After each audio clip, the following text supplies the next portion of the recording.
Les saluda Fernando Tuesta Soldevilla. Soy profesor de la Maestría de Ciencia Política y Relaciones Internacionales de la Pontificia Universidad Católica del Perú.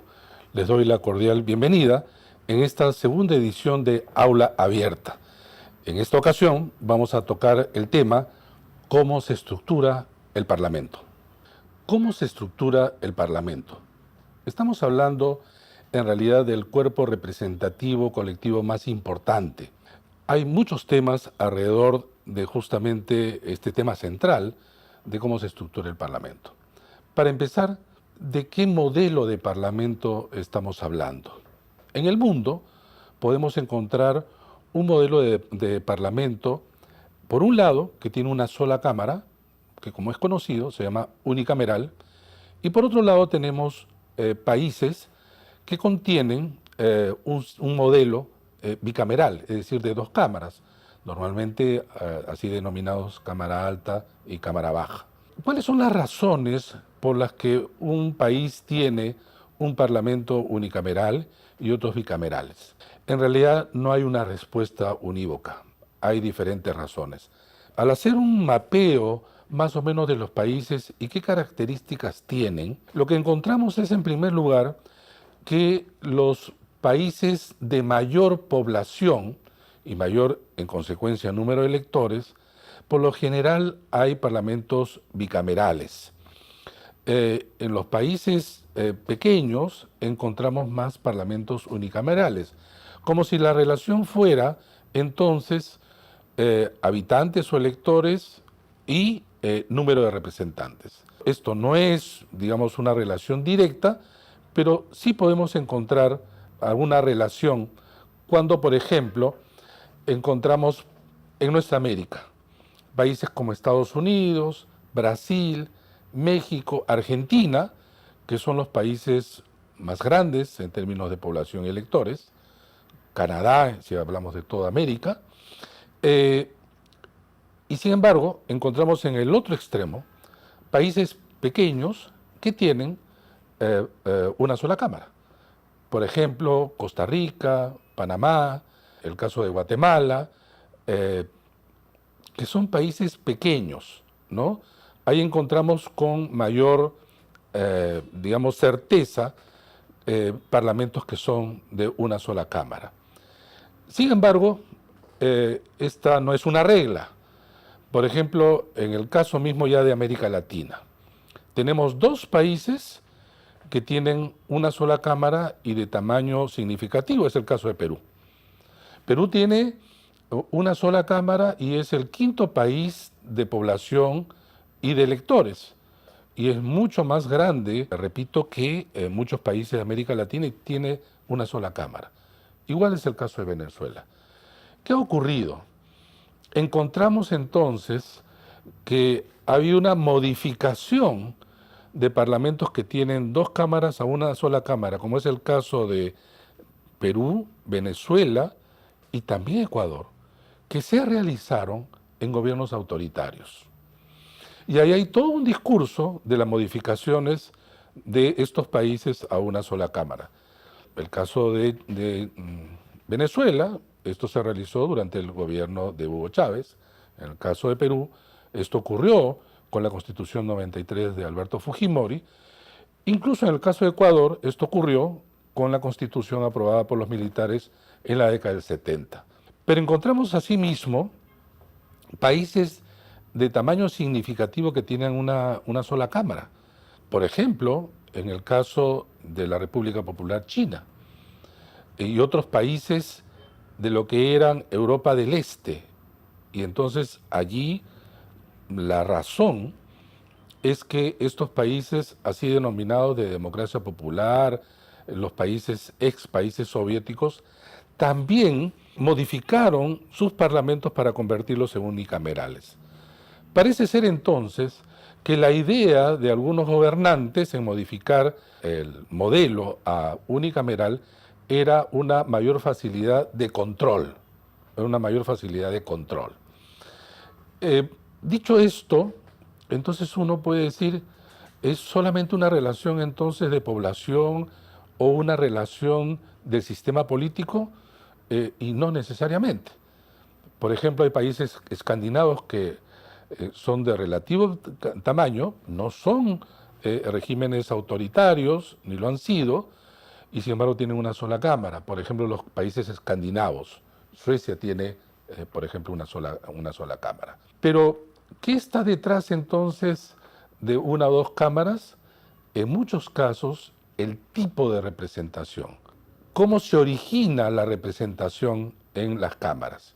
Y normalmente, no solo, pero de manera extendida, la cámara baja es la representación del electorado, es la representación de la población a nivel de circunscripciones, unidades por donde se va a elegir. En cambio, la cámara alta, en muchos casos, llamado Senado, la representación no necesariamente es en función y en proporción a la población. Es más, hay algunas cámaras altas o senados cuya elección es indirecta, ni siquiera lo elige toda la población. Es el caso, por ejemplo, de Alemania, donde el Senado, digamos, es elegido de manera indirecta a nivel de regional y sus representantes. Entonces no tienen el mismo nivel de relación. Por ejemplo, en Estados Unidos. En Estados Unidos, la Cámara Baja o la Cámara de Representantes está en función de la representación de la población. En cambio, la Cámara Alta, en el Senado, es una representación paritaria, es igual para todos los estados. Se elige 2 senadores por cada estado. 2 senadores por cada estado, independientemente del tamaño y el número de sus habitantes o electores. Puede ser desde California, que es el más grande, hasta Hawái, que es el más pequeño. Ambos tienen 2. Ambos tienen 2. Entonces, la Cámara Alta en estos países, en términos de representación, busca equilibrar ciertos pesos, ¿no? Entonces, allí donde una unidad, una circunscripción, tiene muchos representantes, en la Cámara Alta esto se compensa. Pero este es solo un modelo. También ocurre esto en Bolivia, ocurre también en Argentina, pero en otros países no necesariamente. Por ejemplo, en Colombia, que es uno de los pocos casos, en Colombia, el Senado se elige por circunscripción única. Vale decir, todos los senadores son votados en listas a nivel nacional. En el caso peruano, lo que tenemos es una historia de nuestro Parlamento cuyo modelo es bicameral. Una historia que desde los inicios de la República lo fue en todas sus constituciones, en la mayoría de ellas, hasta la del 93. El 93 ocurre la modificación y el cambio de un modelo bicameral a un modelo unicameral. En el 93, bajo el gobierno de Alberto Fujimori, posterior al golpe del 5 de abril del año 92. Pero ¿cuáles fueron los argumentos para modificar, en el caso nuestro, el Parlamento, repito, que históricamente era bicameral, con el Parlamento actual, que es unicameral? Los argumentos no eran argumentos político-institucionales, ni fueron argumentos técnicos, fueron puramente políticos. El discurso antipolítico y antipartidario de aquella época llevó a plasmarse en este diseño, por cuanto se decía, por ejemplo, que los partidos tradicionales, así se les denominó en ese entonces, habían fracasado. Carecían de representación, su representación era muy baja, y además el Parlamento tenía un número alto de representantes que realmente no compensaba con la calidad de su trabajo. Y por lo tanto, menos sería mejor. Menos sería mejor. Y el segundo argumento fue un argumento muy populista, que es el argumento de lo costoso que puede ser el Parlamento, ¿no? Sin embargo, acá hay un tema. Los países, en el fondo, tienen una relación de representantes y representados de otra manera. Vale decir lo siguiente. Seguramente ustedes que están viendo esta clase podrán contestar de la misma manera. ¿Quién tiene un parlamento más grande, China o Francia? Seguramente todos dirán China. ¿Quién tiene un parlamento más grande, Francia o Liechtenstein o Mónaco? Dirán Francia. ¿Quién tiene un parlamento más grande, Argentina o Uruguay? Y ustedes dirán Argentina. Yo les puedo hacer varias preguntas y seguramente la mayoría va a contestar no conociendo el número de parlamentarios que tiene ninguno de estos países. Lo que están haciendo es una relación abstracta de país grande, país chico. Y no le falta razón.